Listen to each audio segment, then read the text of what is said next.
Morning student, देखिएगा अध्याय 24 अर्थशास्त्र में रोजगार समृद्धि, अनौपचारिकीकरण तथा अन्य मुद्दे, समस्या और निराकरण के संबंध में हम चर्चा कर रहे थे, है ना।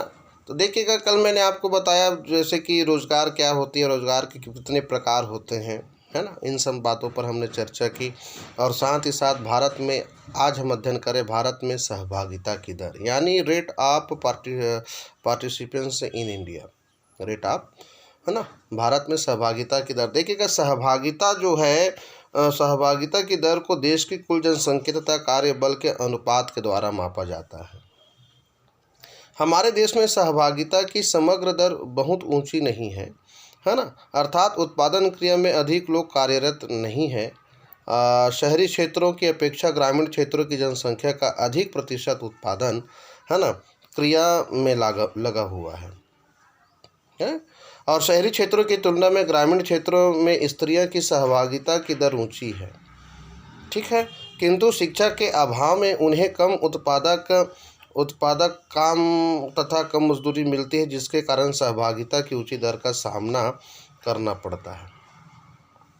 यानी स्वनियोजित तथा भाड़े के मजदूर, यानी भारत में देखिएगा भाड़े के मजदूर तथा स्वरोजगार का विश्लेषण, भारत में आजीविका का मुख्य, है ना, स्रोत स्वरोजगार है।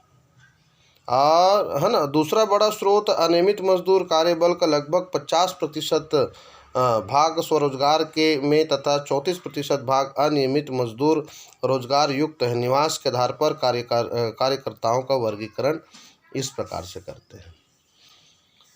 देखिएगा इसमें डायग्राम दिखाया गया है कि भाड़े के मजदूर और स्वरोजगार जो हैं, है ना, किस तरीके से है। यानी इसमें पता चल रहा है कि सुनियोजित रोजगार की जो, है ना, संख्या जो है ग्रामीण क्षेत्रों की तुलना में शहरी क्षेत्रों में कम तथा भाड़े के मजदूर की संख्या ग्रामीण क्षेत्रों की तुलना में शहरी क्षेत्रों में अधिक है। ग्रामीण क्षेत्रों में स्वनियोजित कार्यकर्ताओं की अधिक संख्या का मुख्य कारण खेती है।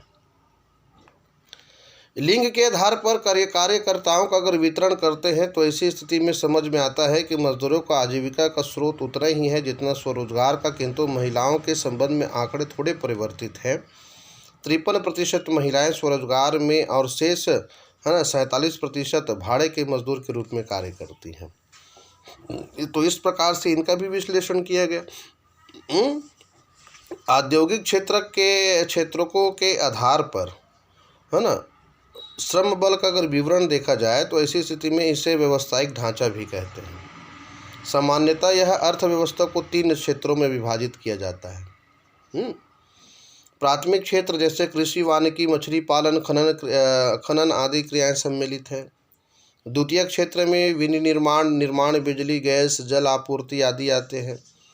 तृतीय क्षेत्र में देखिएगा व्यापार, परिवहन, भंडारण एवं सेवाएं सम्मिलित होती हैं, है ना। और तीनों क्षेत्रों में अगर कार्यबल की तुलना करने पर ज्ञात होता है कि भारत में प्राथमिक क्षेत्र में लोगों को संबंधित रोजगार प्राप्त है ना, और कार्यबल का लगभग 53% भाग जो है प्राथमिक क्षेत्र में रोजगार युक्त है। द्वितीय तथा तृतीय क्षेत्र में रोजगार में अंशदान क्रमशः 22% व 25%।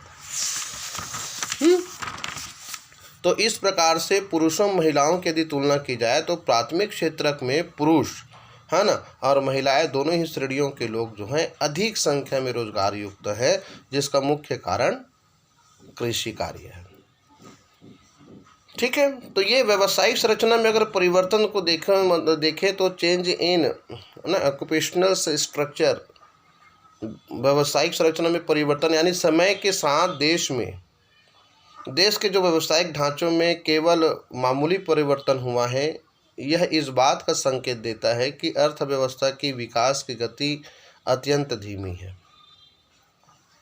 कार्यबल का रोजगार के प्राथमिक क्षेत्र से द्वितीय तथा तृतीय क्षेत्रों की ओर स्थानांतरण तीव्र गति से होना विकसित की गति को तीव्र करता है, अर्थात स्थानांतरण जितना तीव्र होगा विकास की गति भी उतनी ही तीव्र होगी, ठीक है। किंतु भारत में सन 1950 से लेकर 51 तथा 2013 से लेकर 14 के बीच में प्राथमिक क्षेत्रों में लगे कार्यबल का प्रतिशत 72.7 से घटकर 86.9% हो गया है। कोई भी देश जहां बेरोजगारी की दर ऊंची हो वहां है ना, कार्यबल का बड़ा भाग लगभग लगातार प्राथमिक क्षेत्र में लगा होता है, वह देश में विकसित देश में नहीं कहलाता, विकसित देश नहीं कहलाता है ना।